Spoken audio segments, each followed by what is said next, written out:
Hello students, welcome to winning cast online classes. आज हम करने वाले पॉलिटिकल साइंस चैप्टर 6। चैप्टर का नाम है जुडिशरी, इसको हिंदी में न्यायपालिका कहते हैं। मैंने बताया था कि सरकार के 3 प्रमुख अंग होते हैं और ये तीनों मिलकर आपस में काम करते हैं। इसमें हमने बताया था कि कार्यपालिका, विधायिका और न्यायपालिका, यानी कि हम इन दोनों को हम एक्सप्लेन कर चुके हैं। आज हम जुडिशरी को यहाँ पे एक्सप्लेन करेंगे। हम जानते हैं कि जो एग्जीक्यूटिव है और जो लेजिस्लेचर है वो आपस में एक दूसरे पे डिपेंडेंट है, एक साथ मिलकर काम करती है। लेकिन जो जुडिशरी है वो एक इंडिपेंडेंट ऑर्गन है कि जिनका ना तो कार्यपालिका और जो विधायिका उनके साथ का कोई कंट्रोल नहीं है, किसी तरह की इंटरफेरेंस नहीं है, एक दूसरे पे बिल्कुल भी डिपेंडेंट नहीं है, एक स्वतंत्र इकाई के रूप में ये काम करती है। और ऐसा जरूरी भी है क्योंकि अगर ये दूसरे ऑर्गन्स पे डिपेंडेंट होती है, उनके साथ मिलकर काम करती, तो शायद देश में सही डिसीजन, सही फैसला नहीं ले पाती, जो कि बहुत ही आवश्यक है। जो जस्टिस है, न्याय है, वो इंडिपेंडेंट होना चाहिए, स्वतंत्र होना चाहिए, ताकि समाज के हर वर्ग के लोगों को सही न्याय मिल सके। और यही सोचकर इसको अलग रखा गया है। जो कोर्ट होते हैं, जो सुप्रीम कोर्ट हो चाहे कोई भी कोर्ट है, उनकी इंडिपेंडेंसी बहुत जरूरी है ताकि वो बिना डरे, निडर होके, बिना किसी पक्षपात के सही फैसले ले सके। तो देश में जो सुप्रीम कोर्ट है, ये मौलिक अधिकारों की रक्षा करने के लिए, लोकतंत्र को बचाने के लिए, संविधान की रक्षा करने के लिए और समाज के हर एक वर्ग को सही न्याय मिल सके, इसके लिए स्वतंत्रता, इंडिपेंडेंसी बहुत ही आवश्यक है। और यही सोचकर जुडिशरी को सरकार के जो बाकी दोनों अंग है उनसे अलग रखा गया। तो आज हम यहाँ पे बात करेंगे सुप्रीम कोर्ट की भारत में, क्योंकि भारत में जो जुडिशरी सिस्टम है वो यूनिटरी इंटीग्रेटेड जुडिशरी सिस्टम है, जिसे हम पिरामिड की तरह है कि सबसे ऊपर सुप्रीम कोर्ट, उसके नीचे हाई कोर्ट, फिर डिस्ट्रिक्ट कोर्ट और लोअर कोर्ट। इस तरह से पिरामिड की तरह उनकी स्ट्रक्चर है। अमेरिका से बिल्कुल ऑपोजिट, जबकि अमेरिका में डुअल जुडिशरी सिस्टम है, यानी कि एक स्टेट गवर्नमेंट का और एक सेंट्रल गवर्नमेंट का। लेकिन भारत में ऐसा नहीं है। तो हम पहले स्टार्टिंग से बात करते हैं कि जो सुप्रीम कोर्ट है उसका जो गठन हुआ था वो 28 जनवरी 1950 में हुआ था। उस टाइम सुप्रीम कोर्ट में जो जजों की संख्या थी कुल 8 थी, जिसमें एक चीफ जस्टिस और बाकी 7 क्या थे, अदर जजेस थे। समय समय पर इनकी जो सदस्यों की संख्या में इंक्रीमेंट की गई। अगर हम आज के कंटेस्ट में बात करें तो 2019 के अंदर टोटल सुप्रीम कोर्ट में 34 जजेस हैं, जिसमें से एक चीफ जस्टिस ऑफ इंडिया जिसे मुख्य न्यायाधीश कहा जाता है और 33 अन्य जजेस इसके अंदर आती है। अब हम जानते हैं कि इनकी अपॉइंटमेंट कैसे की जाती है, ये जानना हमारे लिए बहुत ही ज़्यादा इम्पॉर्टेंट है। तो सबसे पहले बात करते हैं सुप्रीम कोर्ट की जो जज होते हैं, वो उसमें जो चीफ जस्टिस होते हैं उन्हें प्रेसिडेंट ऑफ इंडिया, यानी कि भारत का जो राष्ट्रपति है वो उसे अपॉइंट करता है। और बाकी जो जजेस होते हैं वो चीफ जस्टिस की सिफारिश से, उनकी रिकमेंडेशन से, उनके सुझाव से राष्ट्रपति के द्वारा, प्रेसिडेंट के द्वारा बाकी जजेस को अपॉइंट किया जाता है। जो चीफ जस्टिस ऑफ इंडिया है उनकी अपॉइंटमेंट के समय देखा जाता है कि उस टाइम भारत में जो सबसे सीनियर मोस्ट जजेस होते हैं उनको अपॉइंट किया जाता है। बट इस रूल को, इस नियम को 2 बार हमारे इंडिया में तोड़ा गया है, सन 1973 में और 1977 में। ये दोनों ही वर्ष ऐसे थे जहां पे 3 सीनियर मोस्ट जजेस को साइडलाइन करके दूसरे जज को अपॉइंट किया गया था। और दोनों ही टाइम पे देश में कांग्रेस की सरकार थी। ये एक ऐसा था जिसमें जो रूल होता है कि सबसे सीनियर मोस्ट जजेस को अपॉइंट करने का, उसमें उसको वायलेट किया गया था, उसमें उसको ध्यान नहीं रखा गया था। वरना यही होता है कि जो देश में सबसे जो उच्चतम होते हैं, सबसे सीनियर मोस्ट जजेस होते हैं, उनको चीफ जस्टिस के रूप में अपॉइंट किया जाता है। तो चलिए हम स्टार्ट करते हैं कि चीफ जस्टिस या सुप्रीम कोर्ट के जज बनने के लिए क्या क्या योग्यता होनी चाहिए, क्या जरूरी क्वालिफिकेशन होना चाहिए। सबसे पहले मोस्ट इम्पॉर्टेंट कि वो भारत का नागरिक हो। हम जानते हैं कि जो सुप्रीम कोर्ट के जो जज है उनकी पोजीशन बहुत ही ज़्यादा इम्पॉर्टेंट है, बहुत ही सीनियर है और देश में बड़े बड़े फैसले इन्हें लेने पड़ते हैं। संविधान की रक्षा करना, डेमोक्रेसी को बचाना, सभी समाज के वर्ग को सही न्याय मिल सके, इतनी बड़ी जिम्मेवारी इनके ऊपर होती है। इसीलिए आवश्यक है कि जो भी सुप्रीम कोर्ट के जज अपॉइंट किए जाएंगे वह भारत का नागरिक होना चाहिए। और दूसरी बहुत इंपॉर्टेंट बात है कि कोई भी जज जिसने हाई कोर्ट में एज अ जज के रूप में 5 साल तक अपनी सर्विस दी हो, या वकील के रूप में, लॉयर के रूप में 10 साल तक उन्होंने प्रैक्टिस की हो, और इन बिटवीन जो भी उनकी इमेज हो बहुत ही साफ छवि वाली होनी चाहिए, किसी तरह कोई आरोप नहीं होना चाहिए, जो भी इन्होंने फैसले दिए हो सारे सही हो, डिसीजन दिए हो, ऐसी इमेज जज की होनी चाहिए। तो ये 2 क्वालिफिकेशन आवश्यक है एक सुप्रीम कोर्ट के जज बनने के लिए। आगे हम बात करते हैं कि जो इनको अपॉइंटमेंट है, हमने बताया कि प्रेसिडेंट के द्वारा की जाती है। इनकी जो सैलरी अलाउंसेस की बात करें तो संसद के द्वारा किया जाता है। और इनकी जो पहले सैलरी थी सुप्रीम कोर्ट में जो चीफ जस्टिस होती है उनकी 1 लाख रुपीज़ थी और बाकी जजेस की 90,000 थी। लेकिन 2018 में इनको इंक्रीज करके जो चीफ जस्टिस है उनकी सैलरी 2.8 लाख कर दिया गया है और बाकी जजेस की सैलरी 90,000 से इंक्रीज करके 2.5 लाख कर दिए। इसके अलावा इनको कई तरह के बेनिफिट्स मिलते, कई तरह के अलाउंसेस मिलते, free accommodation, car facility, medical facility, telephone facility. तो इस ऐसे बहुत सारे अलाउंसेस मिलते हैं और एक बार इनके अलाउंसेस डिसाइड होने के बाद लाइफ टाइम में कभी भी इनकी सैलरी अलाउंसेस को कम नहीं किया जा सकता। या लेकिन अगर देश में बहुत ज़्यादा फाइनेंशियल इमरजेंसी आए तो ही केवल इनकी जो भी इनकी सैलरी है या इनके अलाउंसेस है उसमें डिडक्शन किया जा सकता है। अदरवाइज एक बार जो भी इनकी सैलरी होगी उसमें किसी तरह की कोई कटौती कभी भी नहीं की जाएगी। अब हम बात करते हैं इनके टर्म्स की, यानी कि कार्यकाल की, कितने टाइम तक अपने पोस्ट पे बने रह सकते हैं। तो इनकी अपॉइंटमेंट की कोई लोअर लिमिट नहीं है कि मिनिमम कितनी एज होनी चाहिए। लेकिन अगर अपर लिमिट की बात करें तो सुप्रीम कोर्ट के जज की जो रिटायरमेंट एज है वो 65 ईयर्स है और हाई कोर्ट की 62। ये ध्यान रखना बहुत आवश्यक है क्योंकि बहुत बार 1 मार्क्स में क्वेश्चंस आते हैं। बहुत सारे ऐसे गवर्नमेंट जॉब्स के, यूपीएससी के या बीपीएससी के या अदर स्टेट गवर्नमेंट के एग्जाम्स होते हैं जिसमें 1 मार्क्स में बहुत बार क्वेश्चन देखने को मिला है कि सुप्रीम कोर्ट के जज की रिटायरमेंट एज 65 ईयर्स और हाई कोर्ट के जजेस की रिटायरमेंट एज 62 ईयर्स है। उसके बाद जब भी चाहे कोई भी जज अपनी अगर रेजिग्नेशन देना चाहता है तो वो रिटर्न प्रेसिडेंट को अपनी रेजिग्नेशन दे सकता है और प्रेसिडेंट इनको अपॉइंट अवश्य करता है। लेकिन वो उनकी जो कितने टाइम वो अपनी पोस्ट पे बनेंगे ये प्रेसिडेंट डिसाइड नहीं करता।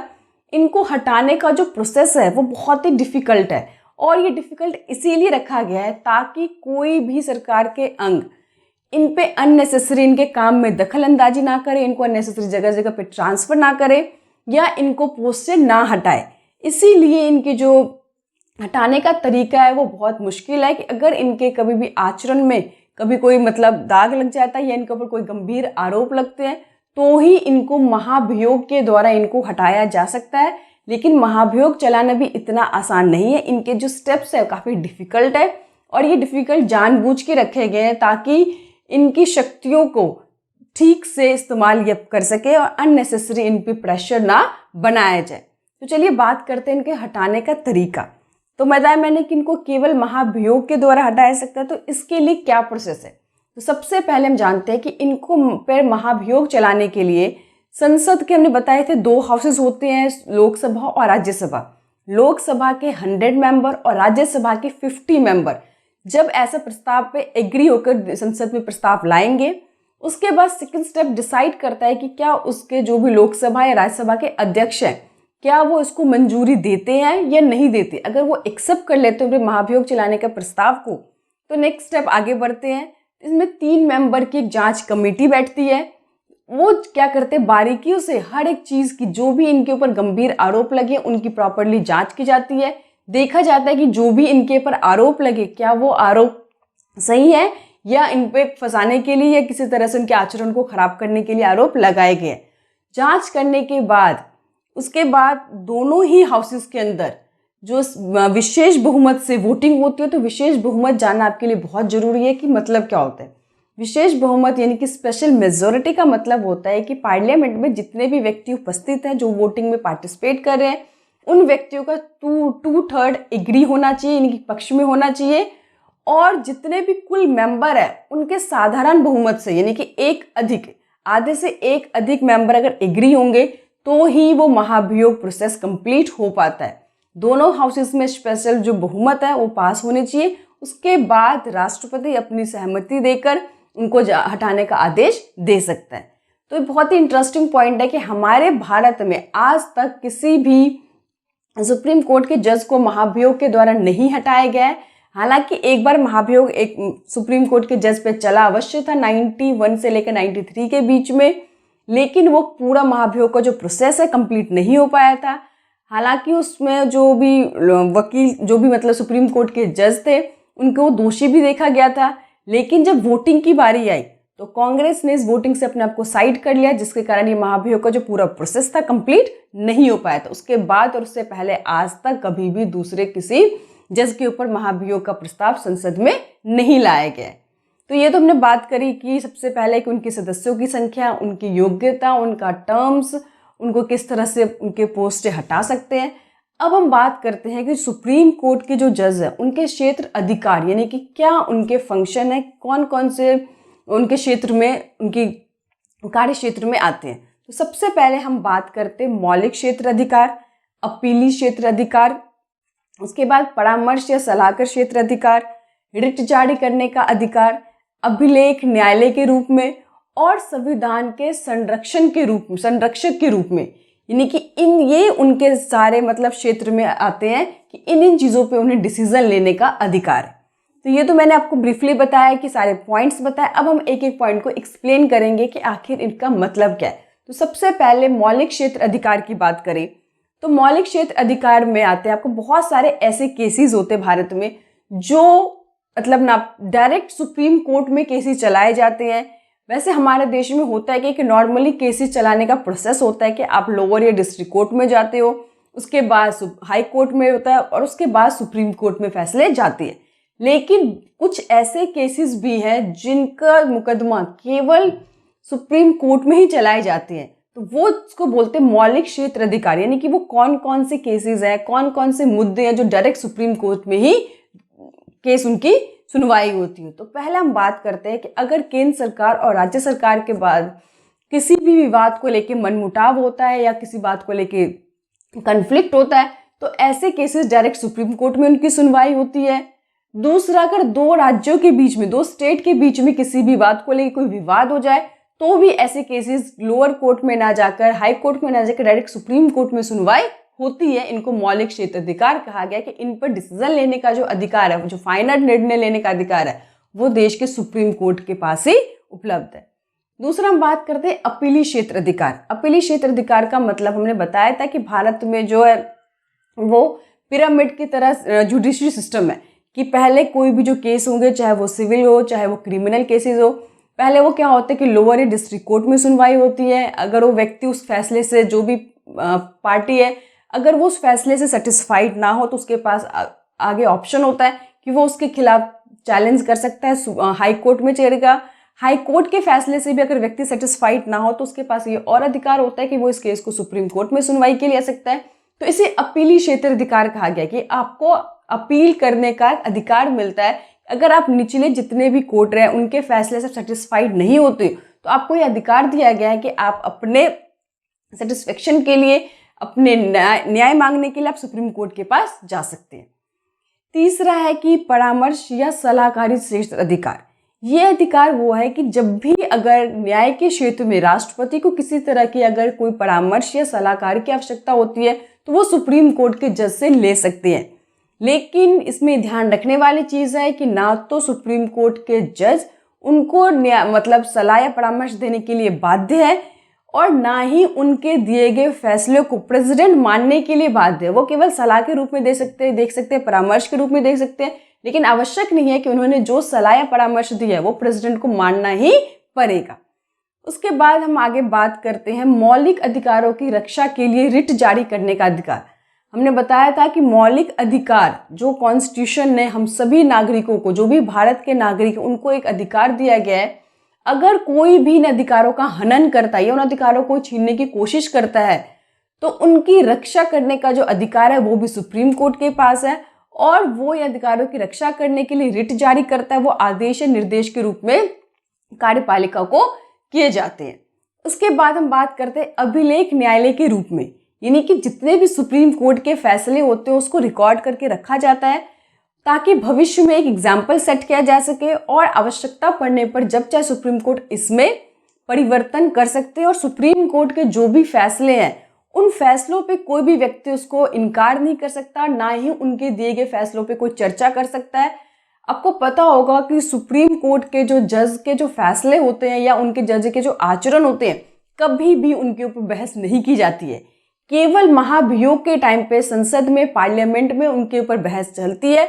इसके अलावा कभी भी सुप्रीम कोर्ट के जो भी फैसले हैं, हर व्यक्ति के द्वारा उसको रिस्पेक्ट करना चाहिए, उनको मानना, ये हम सबकी रिस्पॉन्सिबिलिटी, हम सबका अधिकार है। और कोई उनके दिए गए फैसलों को मानने से इनकार नहीं कर सकता, या उनके फैसले पे कोई भी बहस की जाती है या किसी तरह के कोई कमेंट किए जाते हैं तो सुप्रीम कोर्ट को ये भी अधिकार है कि वो उनको सजा दे सकता है। ये उनकी रिस्पेक्ट, उनकी जो भी फैसले, उनकी गरिमा को बनाए रखने के लिए ऐसा फैसला लिया गया।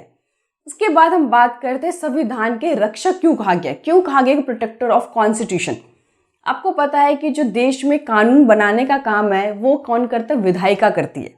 लेकिन ये देखना कि कोई भी देश में जो नया कानून बना है वो कॉन्स्टिट्यूशन को उल्लंघन करके या कॉन्स्टिट्यूशन के मेन बातों को उल्लंघन करके या उसको अवॉइड करके या उसके बियॉन्ड जाके तो नहीं हो रहा। क्योंकि अगर देश में कोई ऐसा कानून बनता है जो संविधान के किसी भी तत्व का उल्लंघन करता है तो सुप्रीम कोर्ट को ये अधिकार है कि उस कानून को वो अवैध घोषित कर दे और देश में ऐसा कानून लागू नहीं हो सकता है। साथ ही साथ अगर मौलिक अधिकारों में किसी तरह की कोई कमी की जाती है तो भी ऐसे कानून को सुप्रीम कोर्ट को अधिकार है कि वो उसको अवैध घोषित कर सकती है। एक बात और समझने वाली चीज़ है कि हालांकि हमारे कॉन्स्टिट्यूशन के अंदर सभी चीज़ों को प्रॉपरली रिटन लिखा गया है, लेकिन अगर कभी इंटरप्रिटेशन की प्रॉब्लम आती है तो सही जो इंटरप्रेट करने का जो अधिकार है वो भी सुप्रीम कोर्ट के पास ही उपलब्ध है। तो इस तरह से हम कह सकते हैं कि जो सुप्रीम कोर्ट है देश का सर्वोच्च संस्थान है और उनके दिए गए फैसले, उनके निर्णय देश के हर एक नागरिक को मानना आवश्यक है। और ये बहुत ही जरूरी है कि उनके दिए गए फैसले को किसी तरह की कोई कमेंट या बयानबाजी नहीं किया सकता है, ताकि उनकी जो फैसलों की जो मर्यादा है, जो रिस्पेक्ट है, गरिमा है, वो बनी रही। तो ये बेसिकली हमने बात की सुप्रीम कोर्ट के बारे में कि उनका जो गठन कब हुआ था, इसमें क्या योग्यता होने जजेस बनने के लिए, उनके टर्म्स, उनके कार्यक्षेत्र के बारे में। आगे हम बात करेंगे नेक्स्ट वीडियो में हाई कोर्ट के जजेस के बारे में, उनके क्षेत्र अधिकार के बारे में, उनके टर्म्स और उनके योग्यता के बारे में। तो यहीं पे हमारी वीडियो खत्म होती है। नेक्स्ट टॉपिक के लिए हम दूसरी वीडियो को देख सकते हैं। Thank you.